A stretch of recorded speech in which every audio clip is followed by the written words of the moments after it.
I think the issue around simple messaging for your campaigns is very important. And many times, as civil society, as activists, as human rights defenders, and in the different spaces that we are in, we struggle with messaging. We prefer big words, we prefer big statements, big phrases. But for the how far, for the Zimbabwean context, it is it is a question that anyone, intergenerational, interclass, it doesn't matter where you are sitting in terms of the social strata, in terms of the demographics, everyone in Zimbabwe asks the question, how far? So it's a street lingo, it's contemporary, it's also timeless at the same time. Anyone asks this question, and when someone is asking, they're asking for a detailed answer. They're not asking for, when are you paying back my money? And you say tomorrow. They really want to know the detail. Is this going to happen? So I think simplifying the message was one of the big issues. And we have called it the lingo hack that we had to do. Everyone found themselves, we saw across the divide, everyone asking the question, how far? So I think it resonated with a lot of people because it's our daily language. So in your campaign messaging, I think it's important to think about simplicity, to think about everyday lives, to think about everyday language, and make use of that. And I think part of the feedback that we got from the campaign was that for a long time, civil society organizations have been struggling with messaging. So you have to message in a way that relates. I think relating is very important. Simplicity is very important in messaging for the campaign. And the call to action has to be clear. And I think you have highlighted that big issue, I think. You don't just run a flat message which says how far and it ends there. Exactly. It was then, all encapsulated in you deserve to know. So when you have known, this is where you have to go. We had websites where you can share your story, where you can get more information, where you can join in collectively with other citizens in terms of the issues or the how far questions that we had. So it has to be that clarified. It has to be that simple. It has to have that call to action and that push that ensures that there actually is action. So messaging that is just flat, that is passive, will not get you there. That is why we had to also think about you deserve to know and you have to act as a citizen. When you have known, when you have armed yourself with the information, what is it that you're going to do? So I think that is very critical and important for your campaign messaging, that you have to think beyond what you understand as an individual, but the next person, are they going to be able to carry it forward on your call to action aspect? You also have to look at making sure that the message that you're pushing is personalized.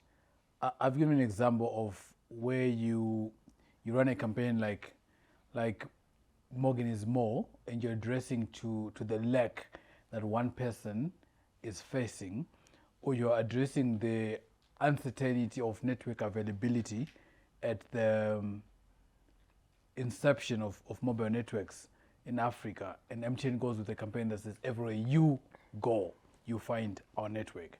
So when you ask how far, or when you run with the motto, you deserve to know, that's supported by a call to action that drives you somewhere, you're personalizing that information. The idea of personalizing it is, once the campaign goes at a national level and asks the high level questions, it's easy for people to then ask the local questions, to personalize it and ask the local questions, and then ask their councillor, how far with security in this ward? How far with access to water in this ward? Because he is the guy that is responsible at the council level. So you need to create a campaign that leaves space for personalization, for people to localize their campaign and personalize it in their own constituency, in their own avenues. And one of the things that we did is run with a campaign with aligned causes and find people who are aligned to that cause to run with it. An example would be, part of the high level issues we had was around public finance management, was around public finance management in local governance. But once you speak to local governance, you also then speak to people who are in those locales to speak to that. Yeah. And what we did is ask, as an example, when we did that redeem, is ask artists to say, listen, this is the campaign that we're running, this is the redeem that we had, what would you write on it? And someone would ask how far about stuff that's happening at the border, about the cross-border traders, because she as an artist relates to that. And we use that personalized content to drive digital content, because when someone shares content that relates to them, they're likely to get following and content sugar around people who relate with that content. We have seen campaigns in the civil society that run and mobilizes citizens, but drops it along the way because there's no shared ownership.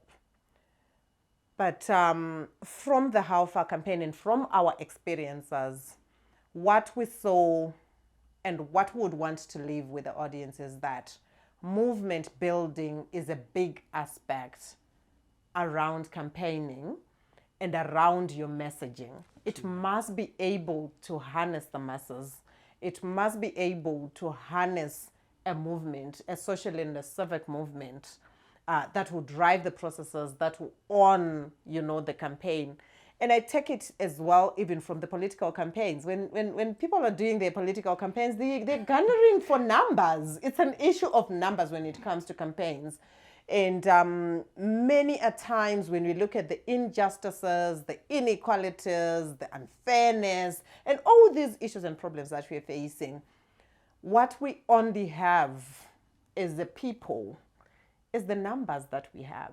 So how do we harness our numbers? How do we garner our numbers? How do we leverage on our numbers? It is about messaging so that it's personalized. When the campaign is running, everyone must relate to it. So that's the aspect of movement building for the campaign. And we saw it with the How Far campaign. Even when we were not in the space, other people were occupying that space. We're asking the critical how far questions. And it was across the divide, like he has said. We had issues, that we had to deal with, even to continue to bring it back, to stay the course, because political actors wanted to run with it, residents associations wanted to run with it, youths had their own issues. So what we had to deal with was the messaging, because what we wanted the message to remain as was on accountability. How to deal with impunity, how to deal with corruption, how to deal with siphoning of resources by politically exposed persons, as an example. So building that movement for us was critical, and it came from messaging. It was an accountability message. It resonated. It related with everyone whom we were trying to appeal to across the sectors. And we managed to build that movement that even going beyond the campaign, the How Far campaign, people can still continue to ask the question.